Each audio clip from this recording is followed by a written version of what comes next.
Et bonjour à toutes et à tous, on se retrouve aujourd'hui pour un nouveau Vitesse Lumière. Aujourd'hui nous allons parler d'un des personnages les plus classes de tout Star Wars qui est également mon chasseur de primes préféré. C'est parti! Embo est un chasseur de primes de la race des Kyuzo, une espèce originaire de Fatrong, une planète de la bordure extérieure dans le secteur Tracibule.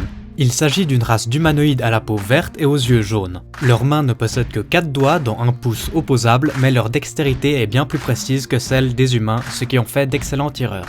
Leur taille moyenne est légèrement supérieure à celle des humains. Comme autres individus de cette espèce, nous pouvons citer Kalu, Strin, Tsuvio et Draego.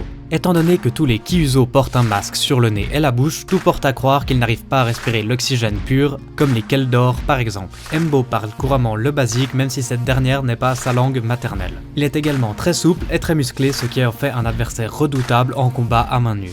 Durant la guerre des clones, il était l'un des chasseurs de primes les plus recherchés. En effet, la République avait été jusqu'à mettre une prime sur sa tête afin que d'autres chasseurs le prennent en joue.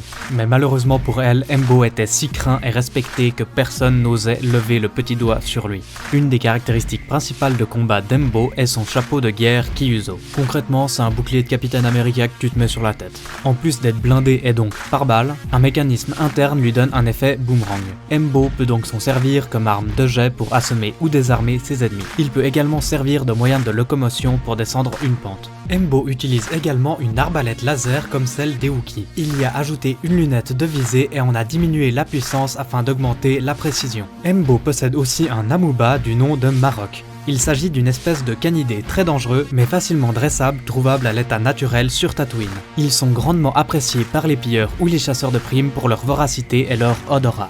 Embo débuta sa carrière de chasseur de primes durant la guerre des clones sous les ordres de Suji, une chasseuse de primes Zabrak.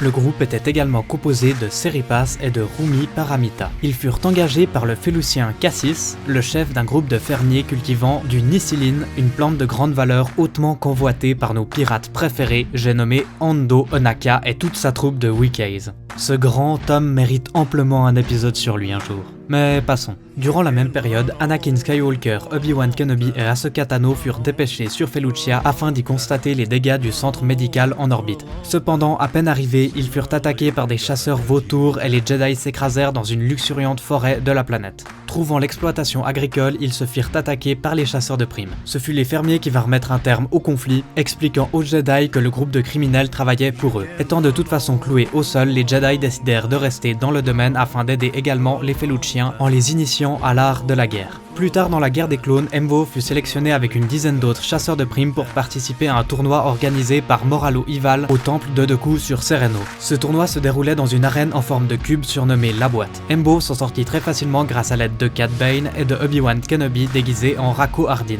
Cette épreuve permit au comte Deku de créer une escouade composée de l'élite des chasseurs de primes afin de prendre le chancelier Palpatine en otage et de l'échanger contre la libération de tous les prisonniers séparatistes. Il fut réengagé quelques temps plus tard par Deku afin d'éliminer Rush Clovis sur Scipio, chose à laquelle il serait parvenu si Anakin Skywalker ne s'était pas interposé. On le soupçonne également d'avoir travaillé plusieurs fois pour Jabba le Hutt, surtout que nous pouvons l'apercevoir dans son palais alors que le président Papanoïda est à la recherche de Grido, ce dernier ayant enlevé ses 2 filles. Ouf, je crois qu'on a fait le tour. Sur ce, que la force soit avec vous, c'était Firerock.